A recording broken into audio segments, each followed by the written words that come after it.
அனைவருக்கும் வணக்கம் நண்பர்களே. இனி வருகின்ற நாட்கள் அனைத்தும் நல்ல நாளாக மாறட்டும். சிவபெருமானின் அருளால் நிச்சயம் உங்களுடைய வேண்டுதல் நிறைவேற ஓம் நமச்சிவாயா போற்றி எனும் மந்திரத்தை 3 முறை பதிவிடுங்க. ஒவ்வொரு ஆண்டுமே பார்த்தீங்கன்னா முதலாவதாக வரக்கூடிய பௌர்ணமி ரொம்பவே சிறப்புங்க. இந்த சித்ரா பௌர்ணமியில் பார்த்தீங்கன்னா தெய்வீக அதிர்வுகள் அதிகம் இருக்குன்னு சொல்லுவாங்க. இந்த நாளில் நம்மளுடைய ஆயுளை அதிகரிக்க சித்திரகுப்தரை வழிபடுவது ரொம்ப சிறப்பு. இந்த சித்ரா பௌர்ணமி அன்று எந்த முறையில் வீட்டில் தீபம் ஏற்றி வழிபட்டா நமக்கு இருக்கக்கூடிய பிரச்சனைகள் விலகுன்னு தெரிஞ்சுக்க இந்த ஒரு பதிவை கடைசி வரைக்கும் ஸ்கிப் பண்ணாமல் பாருங்கள். மேலும் நீங்கள் புதியவராக இருந்தீங்கன்னா மறக்காமல் சேனலை சப்ஸ்கிரைப் பண்ணிவிட்டு கூடவே இருக்க பெல் பட்டனை கிளிக் பண்ணிக்கோங்க. தனிப்பட்ட முறையில் உங்கள் ஜாதக ரீதியாக இருக்கக்கூடிய பிரச்சனைக்கு சரியான ஒரு பரிகாரத்தை பெற்றுக்கொள்ள வீடியோவில் டிஸ்கிரிப்ஷன் கீழே நம்பர் கொடுத்துருக்கோம். அந்த நம்பருக்கு நீங்கள் கால் பண்ணி தெரிஞ்சுக்கலாம். வாங்க நண்பர்களே, வீடியோக்குள்ளே போகலாம். ஒவ்வொரு ஆண்டில் முதலாவதாக வரக்கூடிய பௌர்ணமி ரொம்பவே சிறப்புங்க. இதரே சித்ரா பௌர்ணமின்னு சொல்லுவோம். இந்த நாளில் தான் யமதர்மனின் கணக்க பிள்ளைன்னு சொல்லக்கூடிய சித்திரகுப்தரே வழிபடக்கூடிய முக்கியமான ஒரு நாளுங்க. மக்கள் இந்த நாளில் விரதம் இருந்து சித்திரகுப்தருக்கு பிடித்தமான சித்திரன்னங்கள் சொல்லக்கூடிய எலுமிச்சை தேங்காய் சாதத்தை படைத்து வழிபடுவாங்க. நம்முடைய பாவ புண்ணிய கணக்குகளை நேர்மையாக இருக்கவும் செய்யக்கூடிய பிள்ளைகள் நீங்கள் வேண்டிக் கொள்ளக்கூடிய ஒரு புண்ணிய நாள் தாங்க இந்த சித்ரா பௌர்ணமி நாள். வருடத்தில் பார்த்தீங்கன்னா 12 பௌர்ணமி திதிகள் இருக்குது. ஆனால் இந்த சித்ரா பௌர்ணமி ரொம்பவே சிறப்புங்க. இந்த நாளில் செய்யக்கூடிய வழிபாடு சாதாரண பூஜை அல்ல. அதே நம்முடைய வாழ்க்கையில் நம்ம செய்த பாவ புண்ணிய கணக்கே செய்யக்கூடிய ஒரு அற்புதமான நாளாகவும் இருக்கும்.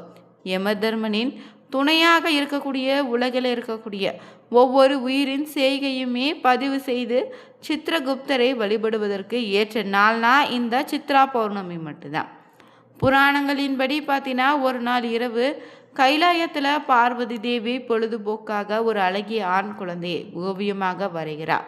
அந்த ஓவியம் உயிரோடு இருப்பது போல பிரகாசிக்குது. அந்த சமயம் அங்கு வந்த சிவபெருமான் அந்த ஓவியத்தை பார்த்து மகிழ்ந்திருக்காரு. அவருக்கு உடனே ஒரு நினைவு வந்துச்சு. உலக உயிர்களின் ஆயுள் முடிவை நிர்ணயித்து அவங்களுடைய கர்மத்திற்கு ஏற்ப தீர்ப்பு வழங்க வேண்டும் யமதர்மன் ஆவர்.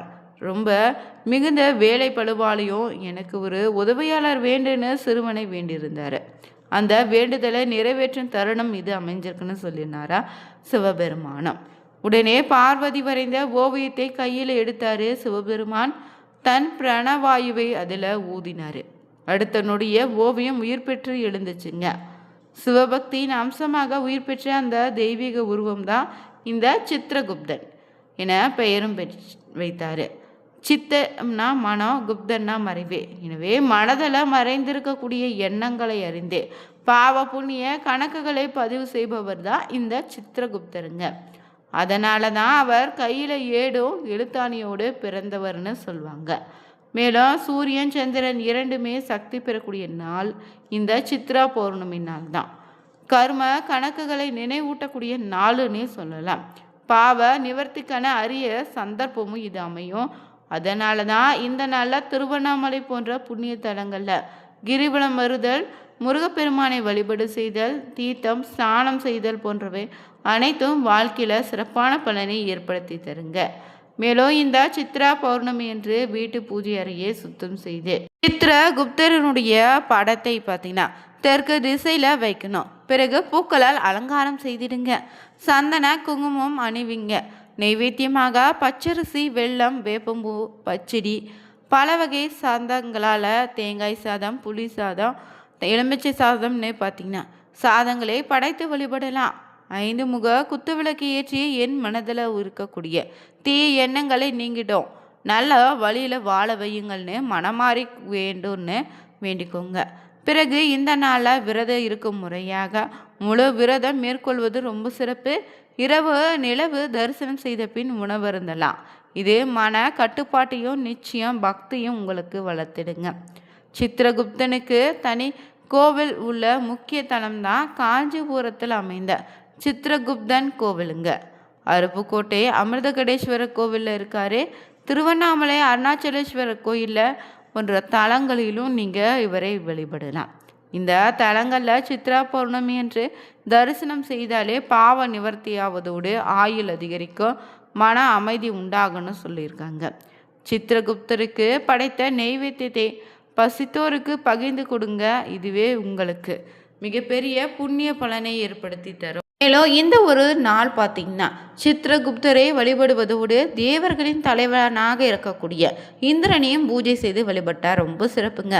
இருவருக்குரிய வழிபாட்டினையும் எப்படி செய்ய வேண்டும், இந்த சித்ரா பௌர்ணமி அன்று எப்படி விரதம் இருந்து வழிபட்டா முறையான முழு பலனும் கிடைக்கும்னு தெரிஞ்சுக்கலாங்க. இந்த ஆண்டு சித்ரா பௌர்ணமி 1ஆம் தேதி பார்த்தீங்கன்னா வெள்ளிக்கிழமை அமைந்திருக்கு. இந்த நாளை சித்திரகுப்தரை வழிபடுவதாலேயோ இந்திரனை வழிபடுவதோ மிகப்பெரிய புண்ணிய பலனை நிச்சயம் ஏற்படுத்தி தரும். யம தர்ம ராஜாவின் தெய்வீக கணக்காளர் தான் இந்த சித்திரகுப்தருங்க. நம்ம வாழ்க்கையில் செய்யக்கூடிய நன்மை தீமையை பதிவு செஞ்சு அவங்களுடைய கர்ம பலனை நிர்ணயிக்குவர் தான் இந்த சித்திரகுப்தர். இந்த நாளை அவதார தினமாகவும் சொல்வதால் இன்மையும் மறுமையும் நன்மைக்காக இவரை வழிபடுவது பார்த்திங்கன்னா மிக உயரிய புண்ணிய பலனை தரும். சித்திரகுப்தர் மகத்துவம் பார்த்திங்கன்னா சித்திரன் என்பது நுணுக்கமான பதிவுங்க, குப்தன்னா மறைந்தது பொருளாக சொல்லுவாங்க. மனிதன் செய்த ஒவ்வொரு செயலும் சித்திரகுப்தரால் பதிவு செய்யப்படுது என சாஸ்திரங்களில் சொல்லப்பட்டிருக்கு. மனிதன் இறந்த பின்னாடி அவன் செய்த புண்ணியம் மற்றும் பாவத்தின் அடிப்படையில் அவனது நிலை தீர்மானிக்கப்படுதான். அந்த கர்ம வினைக்கே கணக்கை நிர்ணயித்தவர் பார்த்தீங்கன்னா சித்திரகுப்தர் தாங்க. மேலும் சித்ரா பௌர்ணமி என்பது ஆத்ம சிந்தனைகளுக்கும் வாழ்க்கை திருத்தத்திற்குமான ஒரு அரிய நாள்.